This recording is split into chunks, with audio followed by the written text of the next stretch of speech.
Welcome back to A Year of Final Fantasy, and as we near the end of this epic 15-month project, we start to look at some of the most fundamental parts of the series. You're going to see a lot of this next month as well. But today we're looking at arguably the most defining thing about Final Fantasy, and that is the crystal or the crystals. And also, I guess not ironically, it's the defining thing of this YouTube channel. Crystals have always been a part of Final Fantasy since the very first time you turn the game on and you go and you see the heroes holding 4 crystals that are no longer bright. Those are properly referred to as orbs and later on as spheres, but you'll see that motif running out through the entire franchise. So let's go into a little bit of background here. These crystals are centered around the real-life study of alchemy, which was the precursor to scientific chemistry. Myself being a scientist for my day job, or I guess night job being lecturer, teacher of astrophysics, I always like talking science in fantasy, and I'm sure you're going to be all familiar with this. Everyone knows it, and that's the 4 elemental scheme being earth, fire, wind, and water. Of course, there are other ones that I'll briefly mention later, but they don't really hinge on what I'm talking about here. Alchemy was first codified by Aristotle, relating these elements to the world around us. He also gave us these elements and the reasons for them being their natural tendencies, such as the earth striving to be on the ground, which is why things fall down, and other things have similar tendencies, essentially saying that like invokes like. And so you see this everywhere in the world, really. Everything kind of wants to be near its own. Think about fire. Fire spreads everywhere. It leads to more fire. Water, where does water go? Well, if it's in the stream, it wants to get back down to the ocean. Wind obviously comes along and it blows, and then sometimes it can actually rear up into a hurricane or storm or whatever have you. And Earth, the Earth itself is clumped up together to give us our continents.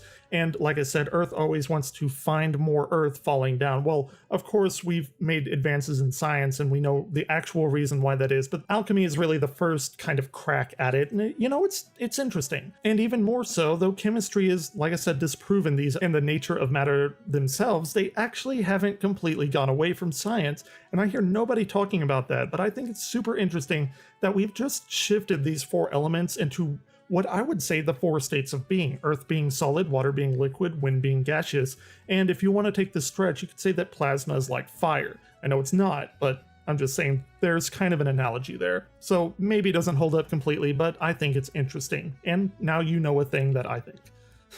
And like I alluded to earlier, there's a lot of different ancient cultures that have this that are similar with the 4 element schemes. Most actually also have a 5th element, and some of the elements are maybe traded out, like Chinese has wood in it instead of one of the other elements. But anyway, I could get into this stuff all day, and I actually probably will whenever I finish this Year of Final Fantasy series up, but we have to go back. I've gone off track enough to the Final Fantasy crystals. So crystals have been a part of Final Fantasy as sources of elemental magic throughout the entire series.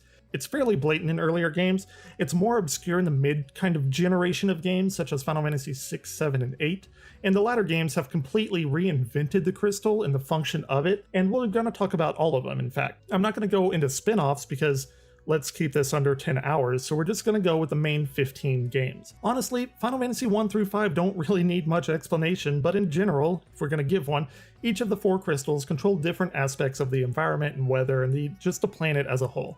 And generally speaking, your characters have to save something about them to prevent a calamity from happening, and honestly, it couldn't be more basic, but hey, you gotta start somewhere. And as the series does go on from 1 to 5, they are more and more complex as part of the story. In Final Fantasy VI, this is where things start getting interesting because there doesn't really seem to be a 4 elemental crystal theme here. However, crystals do appear, and they are incredibly important to the story as they're summons in the form of what they call magicite. We're going to see this magicite stuff pop up later as well. In Final Fantasy VII, once again, the crystals don't necessarily resemble those classical elements, but they're still ingrained into the game and probably one of the coolest features, and it's the bedrock of the game's fighting mechanics, and that of course is they're known as materia, which grant different kind of magic spells and abilities. Materia appear here as orbs that you can slot into weapons and armor, and the orbs you can imagine are harkening back to Final Fantasy 1, and if you played it, Final Fantasy 2. In Final Fantasy 8, this is probably the most obscure one because I never actually really even thought about it, and I have played the game recently, but the crystal is here, and it does play, once again, a pivotal role in the game, and it's known itself as the Crystal Pillar, But more importantly, it's a huge crystal that's housed inside this megalithic machine known as the Lunatic Pandora. And this is the first instance in the series that you can imagine crystals being antagonistic. Well, I don't know, maybe Final Fantasy VII you could make an argument for the black materia, but whatever. In Final Fantasy VIII, it's a huge point and it's a very bad thing. Moving on to Final Fantasy IX, Final Fantasy IX had the slogan, "The Crystal Returns," which if you watched my Final Fantasy IX video or played the game yourself, you know that this game is essentially pure fan service for those that love the original incarnation of the series. Alexandria in this game houses one of the most prominent crystals, and it is pretty damn big. Moving on to Final Fantasy X, it kind of follows Final Fantasy VII in that the orbs return, but in this case they're referred to as spheres. And the spheres are everywhere in the game. Oh my god, the game is just one big like spherical Chuck E. Cheese ball pit, honestly. They function as save points, they function as movie recorders, they're blitzball stadiums, and they're the basic leveling system itself where you go across this sphere grid and you acquire spheres by defeating enemies and then you level up from that. So spheres, Final Fantasy X staying completely.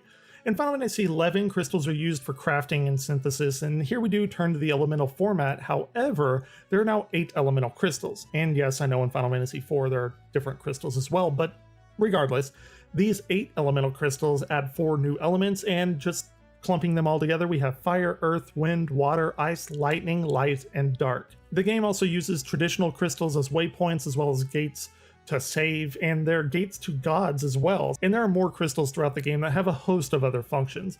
Orbs also appear here in the form of link shells. In Final Fantasy XII, we take a look back to Final Fantasy VI for inspiration. Remember when I said Magicite would return? Well, this is what I was talking about. Magicite appears in this game in a very particular form of Magicite called Nethicite, also appears here that can store vast amounts of magic in it. After Final Fantasy XII, we have the Fabula Nova Crystallis project for Final Fantasy XIII and all the games that surrounded that, which if you want to get an in-depth view, go ahead and watch last month's episodes. I cover basically everything. So I'm not going to go over it very much here. You can go and watch those, but suffice it to say, just a little synopsis. So crystals in this project have far different roles. So just a quick and dirty version is that there are gods known as fal'Cie, and those gods can imbue powers into people, and those people then are given a sort of mission. And if they complete that mission, they actually get eternal life as they're transformed into crystals. So that's where the crystal really comes from in this Final Fantasy XIII type of thing. In Final Fantasy XIV, at least A Realm Reborn, we have very similar setup to Final Fantasy XI in that crystals are found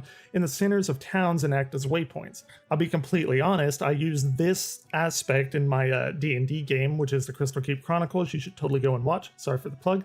But again, elemental shards in Final Fantasy XIV are also used for synthesis and items of crafting. The biggest and most important crystalline aspect of Final Fantasy XIV would be the mother crystal known as Hydaelyn, which is essentially the goddess of light and life. And finally, so far, we come to the most recent game of Final Fantasy XV, which itself morphed from being in the Fabula Nova Crystallis project into something different. Though the FNC mythology is largely changed here, there are some aspects of it that still remain, such as a crystal choosing you for a purpose, kind of like the fal'Cie did. Other than that, there are several other types of crystals, one being the Disc of Kothis, which is this huge crystal meteorite that slammed into the world, and there's also several other kind of minor crystal appearances here in the form of crystal veins where you can draw elemental magic from them, although in this game there are only 3 elements, they're fire, ice, and lightning. And yeah, that's about it, guys. Let me know what your favorite version of crystals are in the comments down below. And next time we're going to tackle one of gaming as an industry's